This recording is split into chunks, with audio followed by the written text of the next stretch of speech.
오늘 주시는 하나님의 말씀입니다.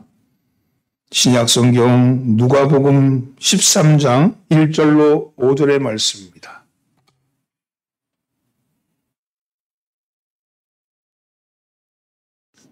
신약성경 누가복음 13장 1절로 5절의 말씀 한 목소리로 봉독합니다. 그때 마침 두 사람이 와서 빌라도가 어떤 갈릴리 사람들의 피를 그들의 제물에 섞은 일로 예수께 아뢰니 대답하여 이르시되 너희는 이 갈릴리 사람들이 이같이 해받음으로 다른 모든 갈릴리 사람보다 죄가 더 있는 줄 아느냐? 너에게 이르노니 아니라 너희도 만일 회개하지 아니하면 다 이와 같이 망하리라. 또 실로암에서 망대가 무너져 치어 죽은 18사람이 예루살렘에 거한 다른 모든 사람보다 죄가 더 있는 줄 아느냐? 너에게 이르노니 아니라 너희도 만일 회개하지 아니하면 다 이와 같이 망하리라. 아멘. 할렐루야. 오늘도 예배에 참여하신 여러분들을 환영합니다. 옆에 인사하면서 잘 나오셨습니다. 인사하면서 은혜 나눕시다. 오늘은 회개하라 라는 말씀을 가지고 은혜를 나눠보고자 합니다. 사순절 둘째 주간입니다. 사순절은 부활절을 준비하는 기간으로서 그리스도의 순환과 그리고 부활을 생각하는 그런 주간이죠. 사순절은 자기 절제와 금식을 통해서 자기 성찰을 갖는 그런 기간입니다. 사순이라는 말은 네 개의 10을 뜻하는 순인데 순은 10을 뜻하는 거예요. 사순이란 말은 4개의 10, 그러니까 40일의 기간을 뜻합니다. 글자 그대로 40일이라는 숫자는 모세와 엘리야 그리고 예수님께서 광야에서 탄식을 한 그 숫자입니다. 이 기간은 구교와 신교를 포함해서 그리스도인에게 가장 중요한 절기 중에 하나입니다. 사순절인데 원래 46일이에요. 떼어 따져보면 제수요일부터 시작해서 부활절까지가 사순절인데 그 사순절이 46인 이유는 6번의 주일날은 사순절에 껴있지 않습니다. 6번의 주일은 보통 소부활절이라고 해서 기쁨의 날이에요. 절제하고 그런 날이 아니고 잔치하는 날이거든요. 그래서 주일날은 빠져 있는 거예요. 그래서 사순절은 주일을 뺀 40일. 근데 그 기간이 마지막인데 사순절의 마지막은 어디냐? 순환이나 고난이 아니고 부활입니다. 부활을 향해 나가는 거예요. 우리가 순환과 고난을 생각하고 그러지만 그 마지막은 부활을 향해 달려가는 겁니다. 이 기간에 비교되는 것이 이슬람 절기에 보면 라마단이라는 절기가 있어요. 이 라마단은 이슬람의 창시자였던 마호메드가 천사 가브리엘로부터 코란을 계시받은 신성한 달로서 모든 무슬림들이 금식을 합니다. 이슬람은 종교고 무슬림은 이슬람을 믿는 신도를 무슬림이라 그래요. 근데 이 기간 동안은 이 신성한 달은 30일 동안 금식을 해요. 네, 보통 그 금식 그러면 우리는 24시간 금식을 얘기하잖아요. 그러나 그네들의 금식은 그렇지 않습니다. 오전 6시부터 오후 6시까지 그 기간에 음식, 음료, 흡연, 성행위 등을 금지하는 금식입니다. 폭력과 분노와 시기와 탐욕과 중상과 음양 등과 같은 반종교적인 행위를 금지하는 것이 바로 라마단 기간이라 그래요. 그들은 기독교 사순절처럼 내면적 성찰과 금식의 기간을 갖는데 그것을 라마단 기간이라고 그렇게 얘기합니다. 무슬림들은 좀 철저하게 라마단 기간을 지키는데 우리 기독교는 어떻습니까? 초대교회 성도들은 그리스도의 순회에 동참해서 금식을 강조하고 자기 절제와 회개를 집중하면서 특별히 이 사순절 기간 동안을 지켰어요. 아주 철저하게 지켰습니다. 쾌락을 추구한 일을 삼가했고 화려한 옷을 입거나 좋은 음식을 먹는 일을 절제했습니다. 주 325년 니케아 종교회의 때 공회를 통해서 사순절 기간이 40일로 정해진 후에 초대교회 전통대로 엄격한 금식을 유지해 왔습니다. 그러나 시간이 갈수록 이러한 규칙들이 지켜지기가 어려워지자 9세기경에 와서는 규칙이 좀 완화가 되었습니다. 13세기에 와서는 간단한 식사가 허용이 되었고요. 14세기에는 금식 기도 대신에 절식 기도로 바뀌었습니다. 15세기에는 이제는 정오의 식사는 허용되었습니다. 그러면서 15세기 이후에는 일반적인 종교 관습이 되어버렸고 저녁 시간에는 간단한 식사가 또한 허용이 되었습니다. 그러면서 식사하는 그런 구조로 그렇죠. 원래 이 기간 동안은 금식하는 기간이거든요. 무슬림들처럼 아침 6시부터 오후 6시까지가 금식. 이스라엘도 다 그렇게 금식은 해요. 결국 오늘 교회는 초대교회와 중세교회처럼 욕망을 제어하며 하나님께 나가는 금식은 사라져버렸습니다. 특별히 개신교에서는 캐톨릭이나 동방정교에 비해서 절기에 대한 의식조차 희미해졌고 그저 이름만이 남아있습니다. 어떤 그리스도인들은 사순절이 뭔지도 모릅니다. 사순절이 어떤 의미인지도 잘 모르고 이름만 알 뿐이지 그것이 무슨 의미를 가진지를 잘 모르죠. 예수님께서 상을 부르주셨는데 우리가 그 상을 행하기 위해서 우리 주님이 그냥 입으로만 사랑한 것이 아니라 고통을 통하여서 그 고통의 동참으로 인해서 우리 주님의 그 절절한 사랑을 느껴보는 기간이 바로 이 사순절 기간입니다. 사순절은 재수일로부터 시작이 되는데 재수일로부터 시작하는데 사순의 목적은 부활이라 그랬죠. 이 기간에 우리는 신앙의 순례를 하는 겁니다. 신앙의 순례. 하나님의 복음은 회개하라는 음성으로부터 시작이 됩니다. 이 회개하라는 음성은 구체적으로 그 회개에 대한 음성에 대한 반응이 바로 신앙의 시작이다. 이렇게 얘기하죠. 마태복음 4장 17절에 보면 우리 주님이 요단강에서 세례요로부터 세례를 받으시고 이때부터 예수께서 비로소 전파하여 이르시되 회개하라 천국이 가까웠느니라 하시더라. 이렇게 말씀합니다. 우리 주님의 첫 복음의 말씀이 바로 회개하라였습니다. 오늘 본문도 회개하라는 말씀을 하고 있죠. 3절과 5절 말씀입니다. 함께 봉독합니다. 너에게 이르노니 아니라 너희도 만일 회개하지 아니하면 다 이와 같이 망하리라. 두 번에 걸쳐서 이렇게 계속 너희도 만일 회개하지 아니하면 이와 같이 망하리다. 이렇게 말씀합니다. 회개하지 아니하면 망한다는 말씀은 우리의 신앙생활에 가장 먼저 할 것이 회개라는 말씀이죠. 사순절을 맞이해서 오늘 우리는 이 말씀을 통해서 우리의 신앙을 돌아보는 계기를 되었으면 합니다. 그러면 회개는 무엇이 회개인가? 무엇을 회개하라는 것인가? 오늘 보면 세 가지를 얘기합니다. 첫째는요, 비교하는 데서 회개하라. 비교하는 것에서 회개하라고 말씀합니다.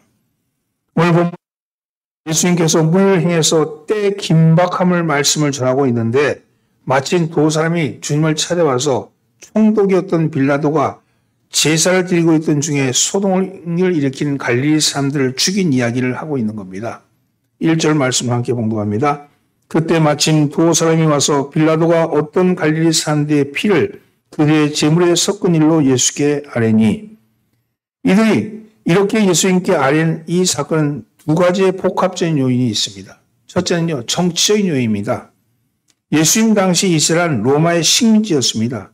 식민지의 총독은 빌라도였습니다. 그런데 로마 식민지에 반란을 일으키고 반기를 들고 독립을 쟁취하려던 무장 세력들이 있었는데 그들이 바로 갈릴리 사람들이었어요. 빌라도는 이 성전에 숨어있던 이 갈릴리 사람들을 색출해서 성전에서 숨어 있었죠. 성전에 숨어 있는 갈릴리 사람들을 색출해서 보면 대량으로 학살했는데 역사가였던 요세푸스에 의하면 작게는 3천, 많게는 2만 명 정도를 학살했다 그럽니다. 이 사건을 지금 와서 예수님께 고하는 거예요. 그 책임이 누구에게 있느냐 이렇게 묻는 겁니다. 만약 예수님이 그 책임이 빌라도에게 있다 이렇게 말하면 그는 정치적으로 로마 당국에 반역하는 행위로 인해서 고발당할 것이고 그리고 그네들은 그렇게 말하면 고발할 구실을 찾고 있었던 겁니다. 다음은 종교적인 요인입니다. 예수님께서 학살당한 그들의 죽음을 마땅히 받아야 할 자신의 죄에 대한 보응이다. 이렇게 말씀하시면 결국은 바리새인과 유대 지도자들과 그들의 율법 개념을 지지하는 결과가 되는 것입니다. 그러므로 예수님이 그렇게 얘기하면 결국 너도 결국 우리나 뭐가 다름이 있느냐 이렇게 얘기하는 거죠. 참으로 예수 그리스도를 딜레마에 빠뜨리는 아주 사악한 질문이었던 겁니다. 그의 교활한 질문에 대해서 예수님께서 대답하고 있는 겁니다. 2절에서 5절까지가 바로 그 대답인 거예요. 함께 봉독할까요? 대답하여 이르시되 너희는 이 갈릴리 사람들이 이같이 해받음으로 다른 모든 갈릴리 사람보다 죄가 더 있는 줄로 아느냐? 너에게 이르노니 아니라 너희도 만일 회개하지 아니하면 다 이와 같이 망하리라. 우리 주님은요, 이들의 교활한 생각을 꿰뚫고 계셨습니다. 그리고 불행은 죄로 인해서 특별한 사람에게 찾아온 것이 아니라 누구에게나 찾아오는 아주 보편적인 것이라는 사실을 지금 말씀하고 있는 겁니다. 사람들은 무슨 일이 생기면 이것은 다른 사람보다 더 죄가 많기 때문에 생긴 건 아닌가 이런 생각을 하죠. 그리고 이런 생각들은 바로 율법적인 생각입니다. 죄가 많기 때문에 생기는 거 아닌가. 그러나 구원은요, 행위의 짐을 져야만 이루어지는 것이 아니고 회개의 문을 열고 들어가야지 이루어지는 것입니다.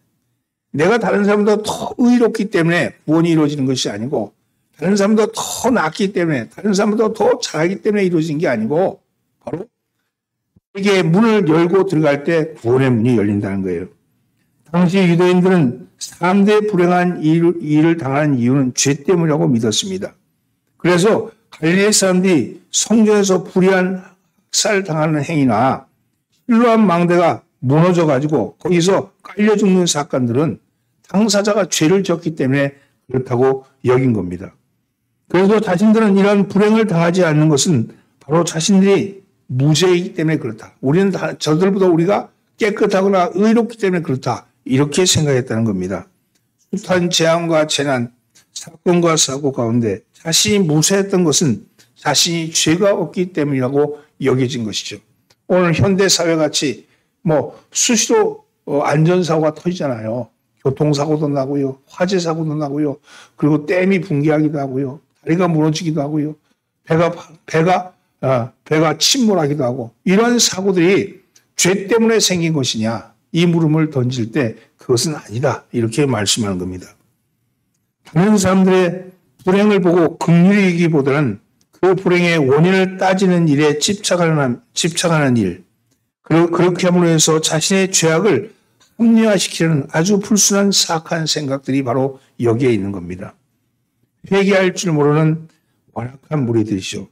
이러한 유대인들의 그릇된 고정관념을 깨트리고 아직 불의의 재난과 재앙을 당하지 않은 사람들 할지라도 자신들이 죄가 없다고 안심하지 말라. 세상에서 죄 없는 사람 아무도 없다. 그러므로 너희가 회개하지 아니하면 이와 같이 망하리라는 겁니다. 예수님의 관심은 재난이나 재앙을 당해 심판받는 것이 아니라 오직 죄를 회개하고 구원받는 데 있기 때문입니다. 따라서 회개해야 합니다. 다른 사람이 아닌 우리의 죄를 자복하고 회개해야 합니다.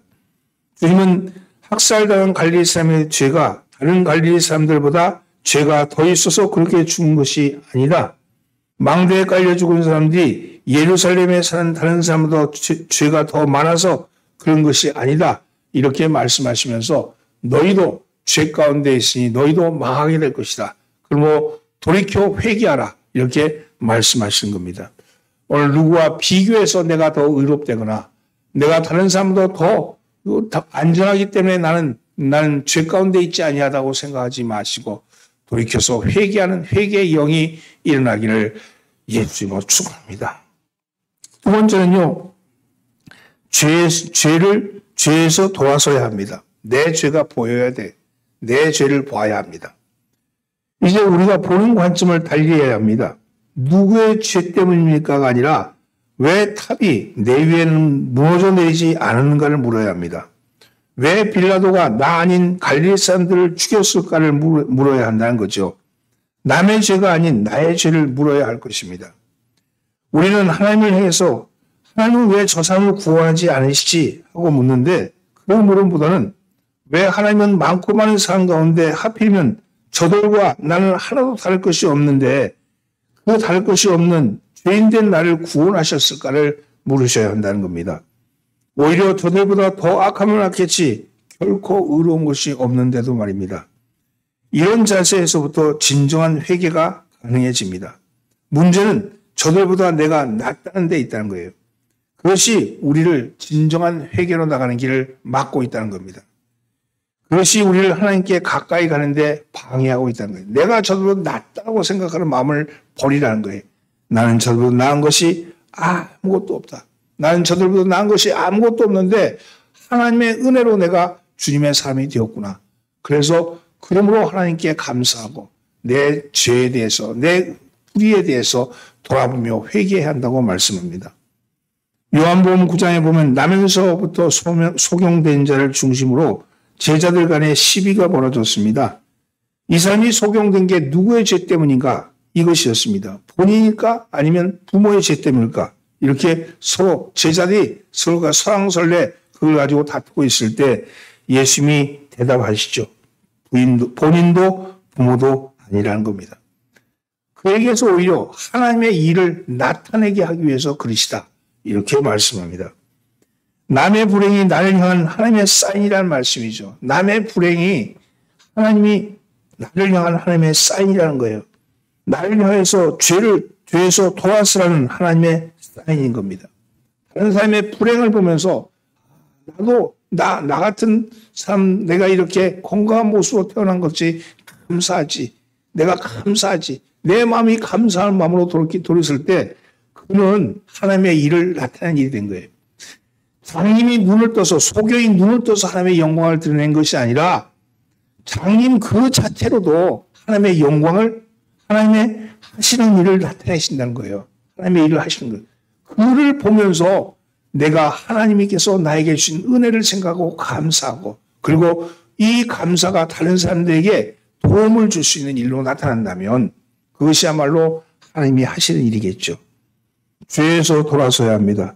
누구 때문이 아니고 누구보다도 낫다가 아니고 비교할 것이 없이 나는 죄인이다 하는 사실 앞에 서야 합니다. 내 죄가 내 눈앞에 보여져야 돼요. 누구를 탓하기 시작하면 나는 편해지기 시작할 겁니다. 내 책임이 없어지는 거죠. 유전무죄, 무전유죄라는 말이 있지 않습니까? 타국한 어느 죄수가 외친 말인데 죄를 지어놓고도 자신이 죄 지은 것은 돈이 없어서 그런 것이라고 핑계대며 자신을 정당화하는 거죠. 유전무죄, 무전유죄 이렇게 자기의 죄는 돈 때문에 생긴 거지 내가 무슨 죄인이냐 이렇게 얘기함으로 인해서 자신의 죄를 사회로 바꾸려는 그런 레토릭에 불과한 것이죠. 그러면 돈이 없으면 다 죄를 지어야 된단 말입니까? 그렇지 않습니다. 그건 핑계일 뿐입니다. 죄는 죄입니다. 이 사실은 분명합니다. 이 사실 앞에 회개해야 합니다. 남보다 내가 더 나은데 남보다 죄가 더 약한데 이런 생각보다는 오히려 죄 앞에 내가 서야 된다는 거예요. 그런데 우리가 예수를 믿기 시작하면서 회개하라고 했는데 한 번 회개했으면 됐지 또 무슨 회개냐 묻는 사람이 있죠. 그런데 예수 믿는 사람들이 회개라는 말을 많이 하지만 회개가 자기의 삶과 연결되지 못하는 경우가 허다하기 때문에 그렇습니다. 이것은 회개를 잘못 이해했기 때문에 그래요. 회개를 바르게 이해하려면 회개와 자복의 차이를 이해하셔야 합니다. 성도들의 신앙생활을 하면서 혼동하는 것 중에 하나가 바로 이 회개와 자복의 차이입니다. 성도들은 우리가 회개하면 잘못한 것을 풀어라. 내가 내 죄를 알렸다. 이런 뜻으로 받아들입니다. 그러나 그것은 회개가 아니고 자복입니다. 자복하다는 말은 헬라어로 엑소몰로게오인데 이 말은 고백하다, 동의하다, 약속하다는 뜻을 지니고 있습니다.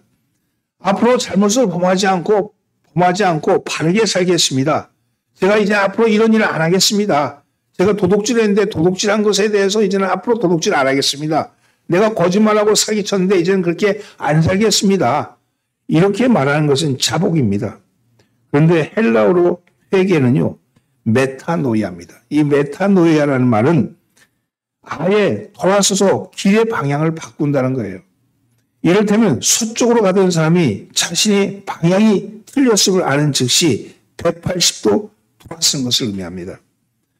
또한 회개는 움켜진 것을 놓아버린다는 의미도 있습니다. 자복이 입으로 하는 것이라면 회개는요, 철저하게 행동이 수반되어야 한다는 겁니다. 따라서 자복은 회개의 시작일 수는 있지만 그 자체가 회개는 아니라는 겁니다. 하나님, 내가 이런 잘못을 범했습니다. 하나님, 내가 어렸을 때 이런 일도 했고요. 젊었을 때는 이런 잘못도 했고요. 지금은 이런 일도 하고 있습니다. 주님 용서하여 주옵소서. 내가 다시는 그런 짓 안 하겠습니다.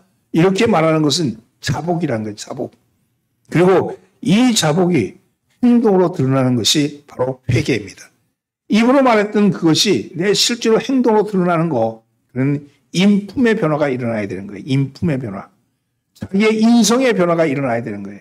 여전히 입으로는 그저 회개 얘기하지만 온몸으로, 온 삶으로는 그렇게 안 산다면 그것은 자복했을 뿐이지 회개한 것이 아니라는 겁니다. 도둑이 가게에서 물건을 훔치다가 주인에게 들켰습니다. 그 주인에게 자신의 잘못을 고백하고 다음부터는 절대로 훔치지 않겠다고 눈물 흘리면서 약속을 했습니다. 주인이 믿고서 놓아주었습니다. 용서해 주었습니다. 그런데 그 좀도둑은 다음에 같은 다른 가게에 가서 다시 도둑질을 했다면 그 전에 주인 앞에서 자복한 것은 회개가 아니죠. 그는 그것을 피하기 위한 방편일 뿐이지 정말 도둑질해서 그 가게를 안 훔쳤다 할지라도 다른 가게에서 훔치면 그게 무슨 회개겠어요. 자복이죠. 우리의 회개가 이와 같을 때가 많습니다. 우리의 회개는 대부분의 경우 자복으로만 끝나는 경우가 많습니다. 그러면서 자기가 회개한 것으로 생각하는 분들이 많이 있죠.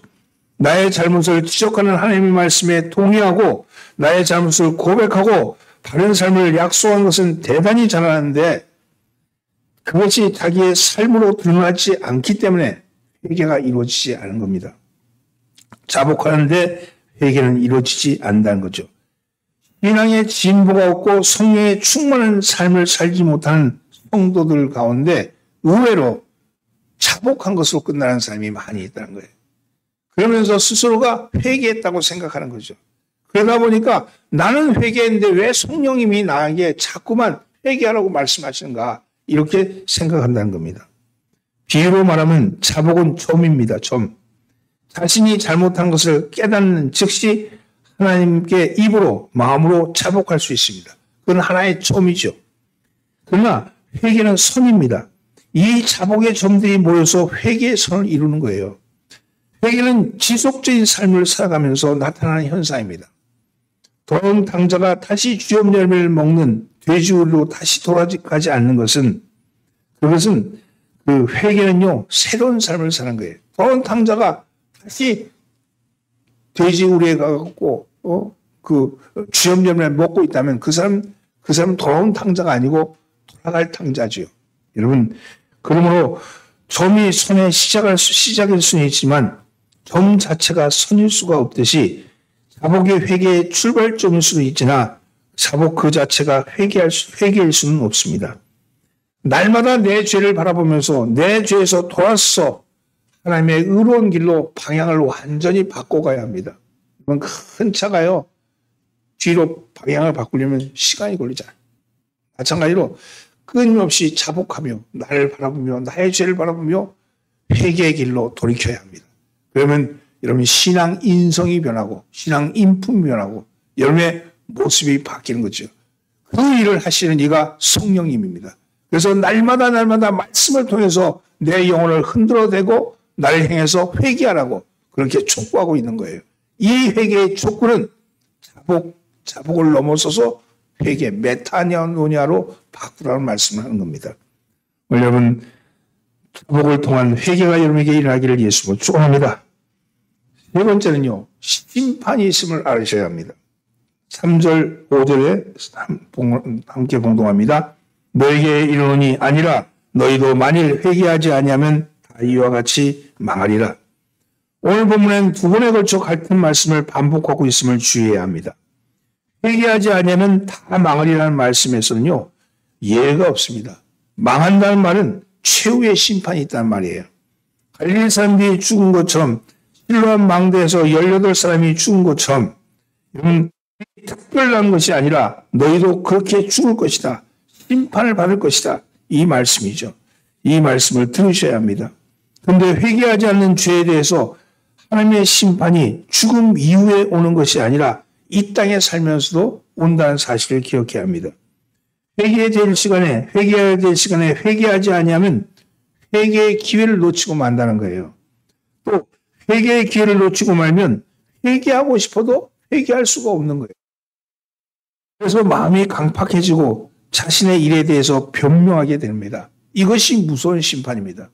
오히려 죽음 이후의 심판보다 이 땅을 살아가면서 심판받는 사람이 많이 있다는 거예요. 부부간에 이런 경우 많이 있죠. 내가 잘못했다. 내가 만나서 잘못했다. 이렇게 기다리고 있는데, 근데 남편이 늦게 들어오는 거예요. 그는 문과에서 한바탕 싸움이 납니다. 내가 잘못했다고 마음에서는 용서하고 다 이해하고 그렇게 생각하는데 막상 남편의 얼굴을 보면 그거 싹 사라지고요. 그냥 쏘아붙이게 되죠. 왜 그렇습니까? 여러분, 그것은요, 마음이 강팍했기 때문에 마음속에서 진정한 용서가 이루어진 게 아니고 마음으로만 얘기하는 거지 실제로는 마음이 굳어있기 때문에 회개할 수 없게 되는 겁니다. 한평생 눈물 흘리면서 회개한다 하더라도 그대로 죽어가는 사람들이 수없이 많습니다. 회개하지 못하고 죽어가는 사람들이 많다는 거예요. 회개를 실천에 옮기지 못하는 거죠. 하나님이 회개하지 못하게 만든다는 거예요. 어떻게 보면 그렇습니다. 하나님께서 강팍하게 하시는 거예요. 그것은 이미 저주받은 사람입니다. 죄송한 얘기지만요. 성경은 그렇게 얘기해요. 바로의 마음이 그와 같았다는 거예요. 바로의 마음. 여러분, 바로는요, 끊임없이 10가지 재앙과 심판이 일어날 때마다 그 한 가지 한 가지 심판에 대해서 잘못했다. 내가 이번엔 화해해야겠다. 이렇게 얘기했지만 그 뒤에 뭐라고 써있냐면 하나님이 바로의 마음을 강팍하게 한지라 이렇게 말씀합니다. 마음을 강팍하게 하신 이도 하나님이라는 거예요. 여러분, 회개할 수 있는 마음, 회개할 수 있는 기회, 그것이 있는 것만도 은혜입니다.